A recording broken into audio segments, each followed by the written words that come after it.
Hi everyone, and welcome once again to the Development Coffee Break. One new month, one new coffee break, and one new special guest. And today we have the pleasure to have Dennis Christensen, Badminton coach, and current COE coach as well. So Dennis, welcome to this Development Coffee Break. This is actually the reason why we are here, because we would like to discuss a little bit more in details what the COE, the Center of Excellence is, what is the goal, who is there, who comes to the COE. So Dennis, our pleasure. The Center of Excellence, we all know, most of us know that it's a training center where a lot of players from different countries, not only from Europe, but also from different continents, are coming in to practice. But what is the main goal of the COE? To develop players. We love to work with these players day to day. Of course, as you said, we have guests coming in, but we have people who are staying here for a lot longer. And our job is to develop them and make them as good as possible. And that's what we work on every single day. Mm-hmm. And what are the services that we are providing to these players? We know that there is for sure badminton trainings, but what else do we have besides that? I honestly think we have the most amazing setup that we can offer. I think it's one of those things that we can really be proud of. Of course, training twice a day. We have an amazing gym.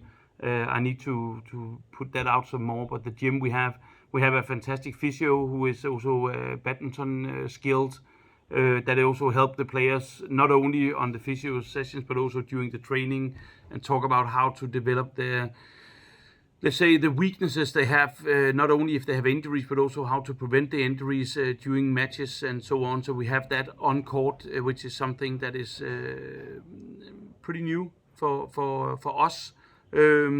Then we have the center rooms where the players are living next to the venue, so they can walk back and forward, no transportation. A great place where they can eat if they don't want to cook themselves. The training itself, I think, is a very good setup with different players, different level, but a good way to develop. Of course, all the other things with swimming and all the other things we have with sauna and all that is great, but badminton-wise, if you think pure badminton, then good badminton courts, good gym, good physio, good healthcare system around us. And then no transportation, right? So people can walk back and forward and have their breaks in between. I think it's a pretty amazing setup. Mm-hmm.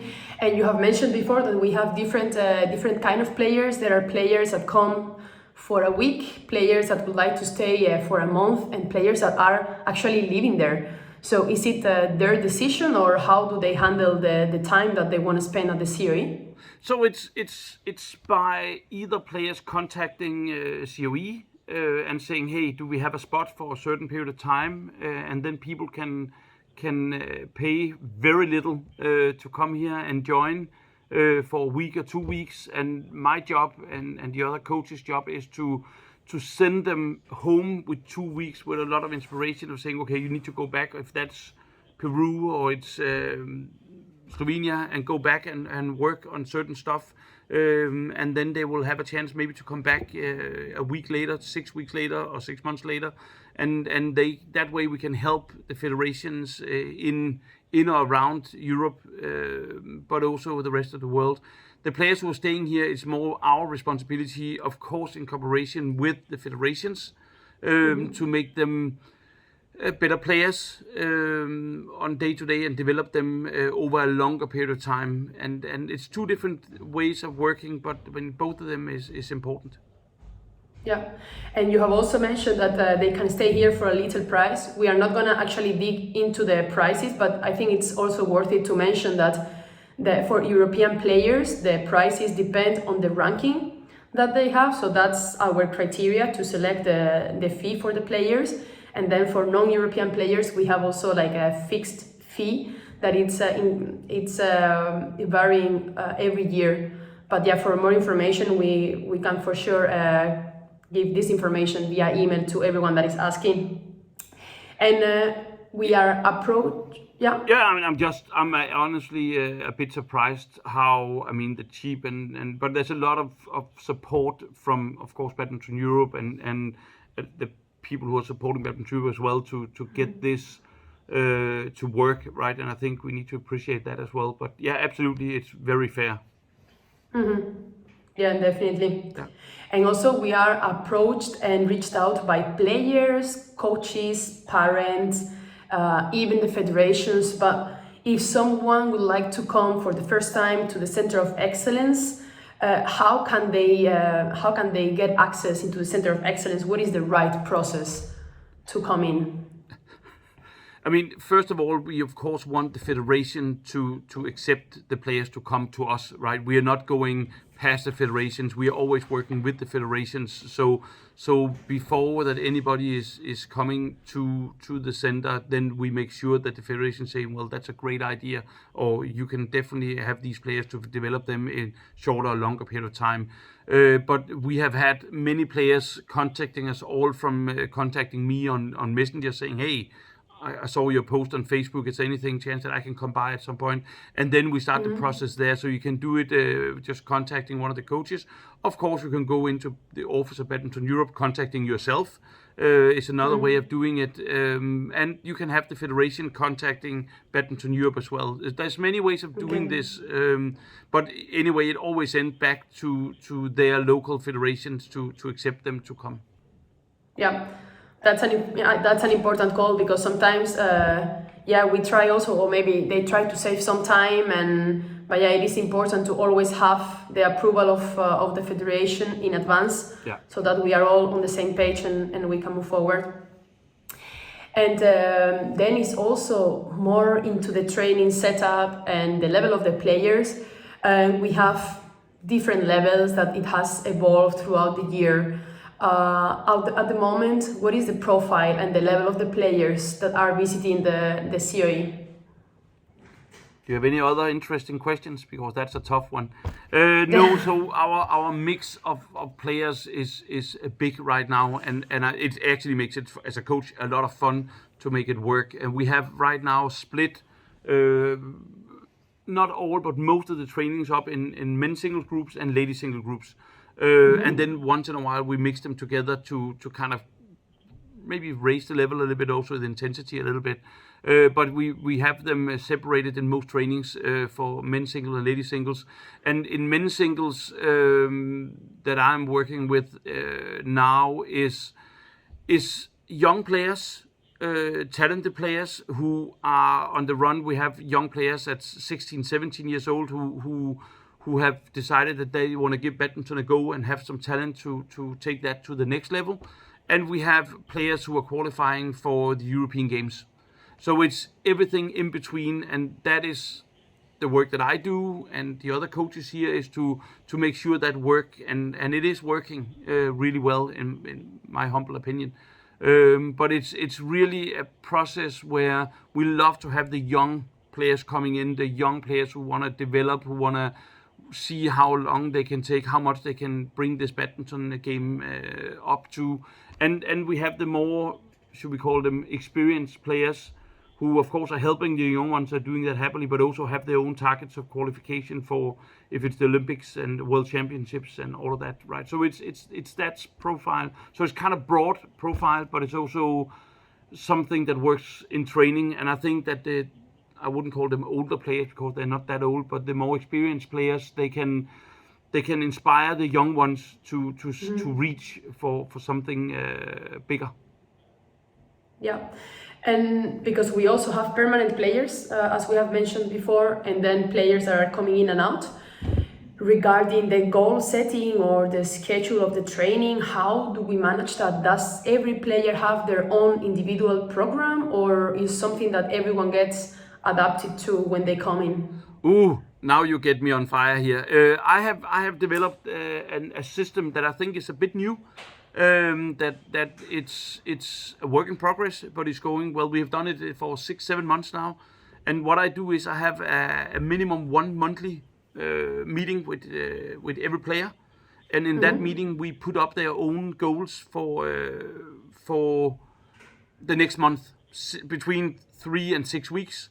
and that is in the training program. So we have something called own focus points. So when we have training, we have, not all of them, but a lot of the trainings, we have own focus points in the program, which means that if we have one player who is working on stick smashes and we do exercises 2 against 1, for example, so that means they will explain the feeders what they need to work on exactly what they are working on. And that means that then on the next player who goes around saying, no, I'm working in defense because that's my, and that way we actually trying to make sure that the players are not standing on working on something that's not interest for them. So it's something that I have tried out to make it as individual as possible. And it's been, I don't want to be rude, but it's been really successful, but it's also been sort of easy for me because I only have the men's singles, right? I don't have to worry about the mixed doubles and the doubles and so on. So I have the men's single and that works fine, even when we do it as single group. And it's really fun because the players have a lot to bring to the table. So when we have these meetings, they can say, you know what, last tournament I played, really my backhand defense was not working. Can we add that to the list? And then we can kind of go back and forward a little bit and watch. And then we watch a lot of videos and analyzing. So all the players are doing video analyzing and doing these meetings with me. And I'm trying to keep them as short as possible, but they're yelling at me. They're quite long.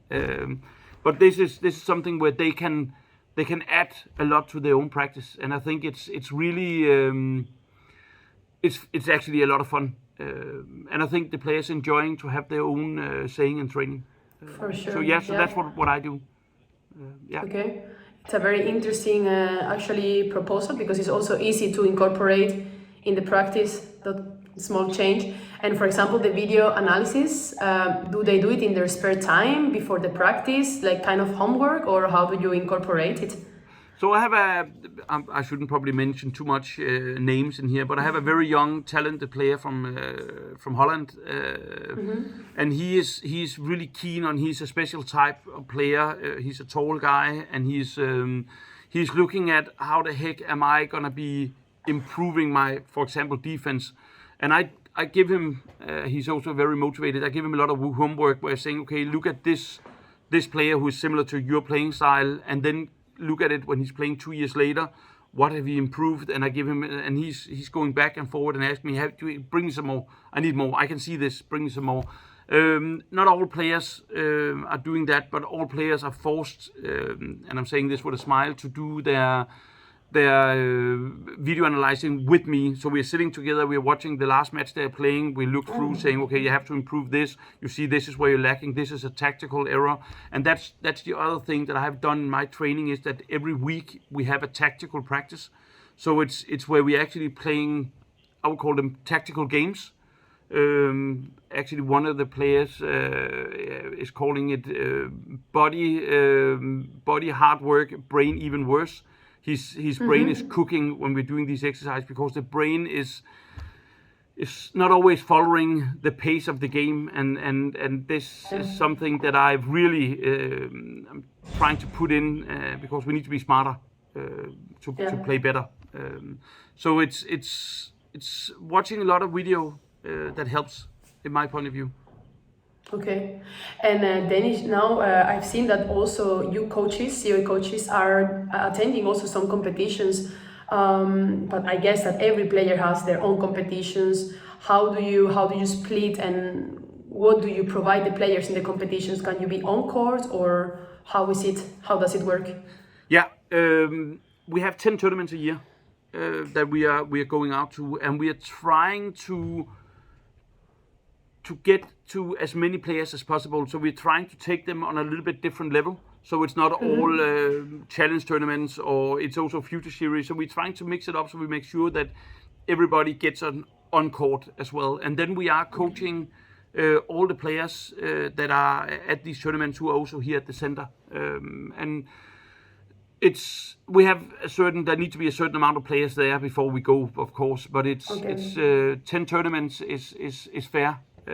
So they do get us a chance to see us on court, and it's also giving us some good feedback from the players straight after their games, and we can analyze them a bit with them and saying, where can we improve and how can we see where we need to take bigger steps. So yeah, we go out 10 tournaments a year. Okay. Yeah. And moving a little bit to the social component of the Center of Excellence. How does a normal day look like for a badminton player that is staying at the COE? Is there any kind of activity that they can do? Because for sure they don't need any transportation to go to practice, but we know that the center is not that close to the city center, for example. So how do they also spend a day at the COE besides training? So training, gym, training. So there is almost 2 trainings a day, and then gym sessions in there. So when they're not tired and sleeping, and when they're not cooking, not for me sadly, but then I do know quite a few of them enjoy taking the bike and go swimming in the ocean in the summer. We also have some activities here. So we do some, we call them fun events. Last time was not so fun, I lost. But where we're doing all from football tables to games to competitions and so on. So we do try to be social in these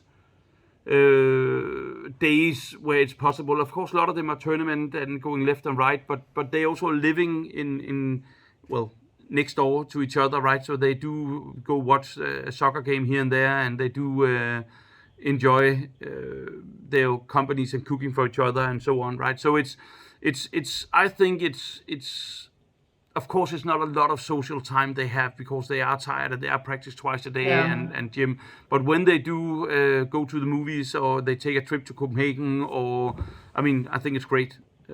I personally live in Copenhagen myself, so I drive back and forward to Copenhagen every day. And it's quite a few times that I bring players to Copenhagen and they want to go, and there's a new pair of shoes they have to go and buy or whatever it is, and then they go with me to Copenhagen. So they do, when they have the time, they do a bit of sightseeing as well.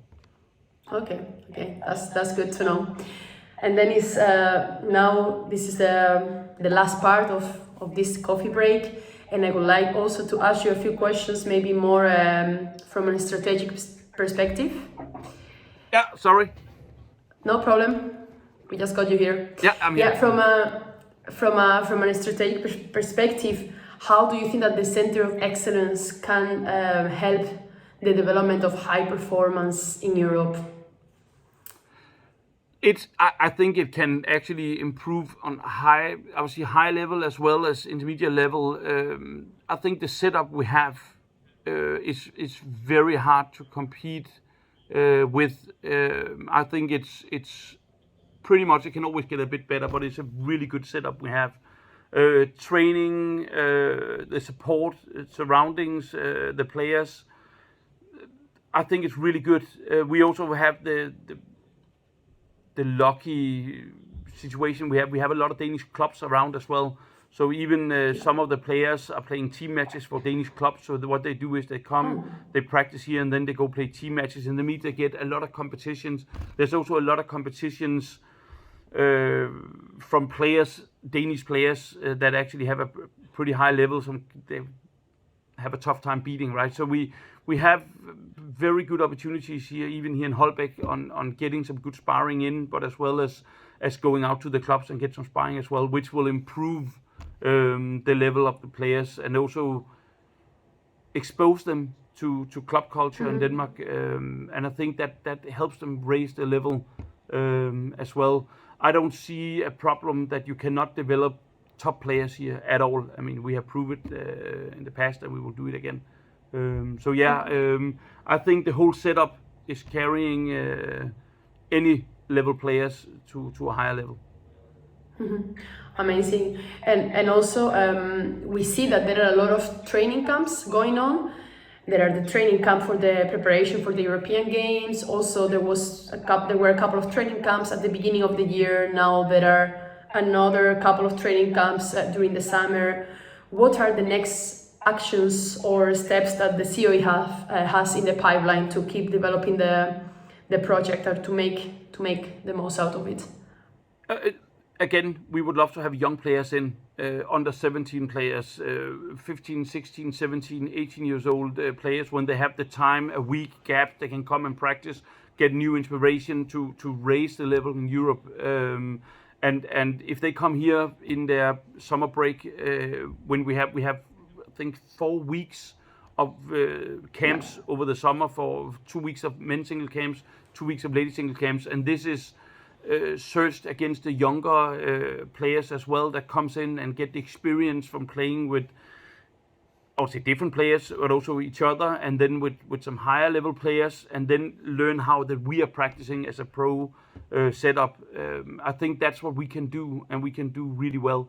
And then if players decide to say, hey, I want to move here, we have players who are staying here for years and years and say, this is the right setup for me, that's perfect. But come, get the inspiration, see what it is. And that's what we can use these camp for as well. Inspire. Yeah. I think we can do that really well. Okay. I think we got a pretty good idea how they look like at the COE from the players' perspective. It would be also interesting to bring one of the players to the coffee break as well to get how a day looks like for them, and also the setup of the training and the facilities. So thank you very much, Dennis. Thank you very much for your time and for elaborating so well how everything is working at the COE. And now I would like to make a call to all those players or coaches that would like to send their players to the COE and are watching this episode right now. Please contact us. You can contact Dennis. You can contact also Jerome, COE coach as well, and also myself. And yeah, we will provide you with all the details about the COE. So thank you very much. My pleasure. And I hope, and see you next time. Sounds good. See you soon at the COE, Dennis. Thank you so much.